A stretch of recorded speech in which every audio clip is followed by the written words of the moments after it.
देखो example number 8 लिखा है, रेडियो सेटों का एक निर्माता तीसरे वर्ष में 600 रेडियो और 7वें वर्ष में 700 रेडियो सेट बनाता है, यह मानते हुए कि प्रत्येक वर्ष समान रूप से एक निश्चित संख्या में उत्पाद में वृद्धि होती है।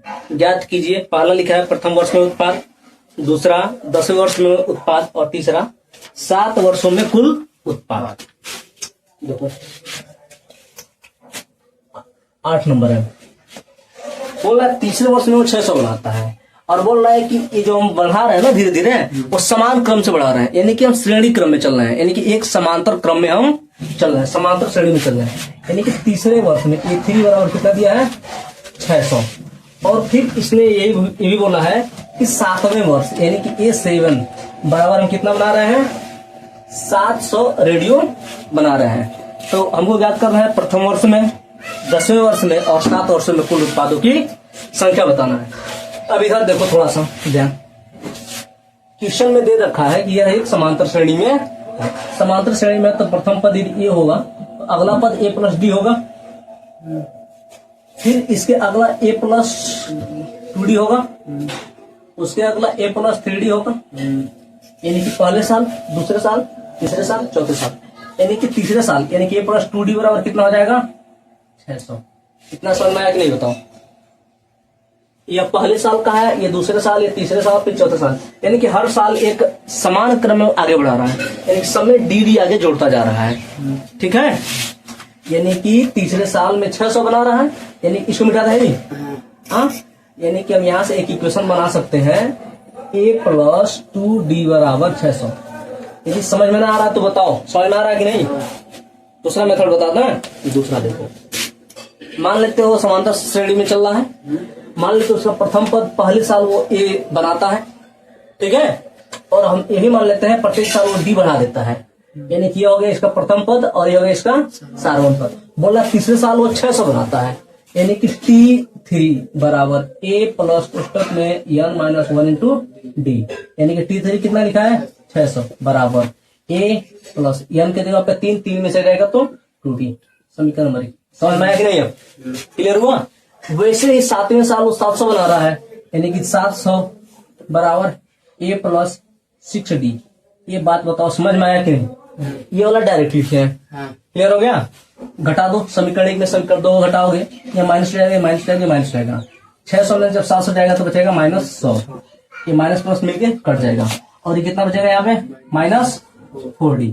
माइनस से माइनस कट गया, 4 से काटोगे तो हो जाएगा 25, यानी कि डी बराबर कितना हो जाएगा 25। इसका मान समीकरण 1 में रखो। समीकरण 1 में, समीकरण 1 में कितना लिखा है 600 बराबर A प्लस 2 इंटू डी के जगह पे हम रखेंगे 25, यानी कि A बराबर कितना हो जाएगा 600 माइनस 25 दूनी 50, यानी कितना हो जाएगा 550। 25 नहीं 550, वही बोले 5। ठीक है। यानी क्वेश्चन में पहले क्या पूछा था, प्रथम वर्ष कितना बना रहा है, यानी 550। फिर क्वेश्चन बोला है कि 10वें वर्ष का उत्पाद बताइए, 10वें वर्ष का, यानी कि T10 बोल रहा है। T10 बराबर क्या होता है A प्लस कोष्टक में n यानी कि 10 माइनस 1 इंटू डी। ए बराबर कितना है 550 प्लस कोष्टक में ये हो जाएगा 9, डी कितना है हमारे पास 25, जोड़ो यानी कि 550 प्लस गुणा करो, 5 9 45 को 5 हासिल 4 और 9 दूनी 18 और 4 22, जोड़ लो 5 जाएगा 5 2 7 जाएगा 5 2 7, यानी कि 10वें वर्ष को कितना बनाएगा 775। फिर क्वेश्चन में आगे तीसरा बोल रहा है कि 7 वर्षों में कुल उत्पाद बताइए, कुल उत्पाद यानी कि S7 बताना है। S7 बराबर क्या हो जाएगा n/2 कोष्टक में A प्लस कोष्टक में 2A होगा ना, 2A प्लस कोष्टक में n माइनस 1 इंटू डी। अभी बताओ हमको, बोल रहा है 7 वर्ष, बोला ना 7 वर्ष में कुल उत्पाद बताइए, तो हमको ये पता चल रहा है कि वो n का मान कितना है, पता नहीं चला यार 7 बोल रहा है, यानी n बराबर क्या रखेंगे हम 7 बटे 2, 2A के जगह पे कितना है 550 प्लस पुस्तक में n के जगह पे 7 माइनस 1, डी बराबर कितना निकाले थे 25। हल करो इसको, 7 बटे 2 गुणा करो, 5 10 0 है, 5 10 0 हासिल 1, 15 से 11, 1100 हो जाएगा। प्लस ये घटाएंगे कितना हो जाएगा, 6 गुणे 25, ये निकल जाएगा 7/2 पुस्तक में 1100 प्लस 6 में 25 का गुणा तो 6 25 30, 3 हो जाएगा। 6 दिन 12 3 15 इधर कर दे रहे हैं यहाँ पे, यानी कि यह 7 बराबर 7/2 पुस्तक में जोड़ो तो 0 हो जाएगा और ये 5 हो जाएगा और ये 2 हो जाएगा, यानी कि 0 5 2 1। कोई दिक्कत नहीं ना है। 2 से भाग दे दो, 2 6 के 12 2, 2 6 के 12 कट गया, 2 2 4 2 5 10।